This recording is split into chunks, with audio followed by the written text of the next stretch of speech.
Кызматтык катты каттоо.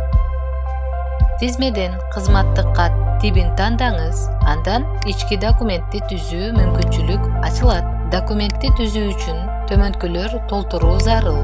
Тема: документтин мазмуну.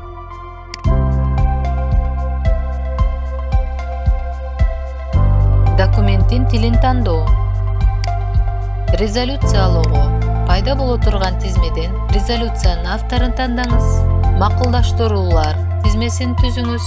Макулдаштырууларды кошуу, өчүрүп салуу, анда кызматкерлерди кошуу терезесин ачылат. Кызматкерди тандоо жана кошуу баскычын басуу. Пайда боло турган тизмеден кол коюучу адамды тандоо, андан нары ички документти каттоону басуу керек. Резолюциялоого тандалган учурда түзүлгөн документ резолюциянын авторуна резолюциянын өз алдынча кошуу үчүн жөнөтүлөт. Аткарылууда резолюциянын авторун тандоо, резолюцияны кошуу. Мында төмөнкү талааларды толтуруу үчүн терезе пайда болот. Аткаруу мөөнөтүн көрсөтүү керек. Эгерде документ мезгилдүү болсо, мезгилин көрсөтүү керек. Эгерде аткаруу мөөнөтү жок болсо, маалымат үчүн белгисин коюу керек. Пайда боло турган тизмеден резолюциянын текстин тандоо керек.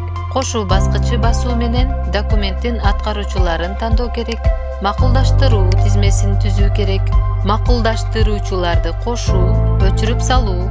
Мында кызматкерди кошуу терезеси ачылат. Кызматкерлерди тандоо жана кошуу баскычы басуу керек. Пайда боло турган тизмеден кол коюучу адамды тандоо керек. Ички документти каттоону басуу керек.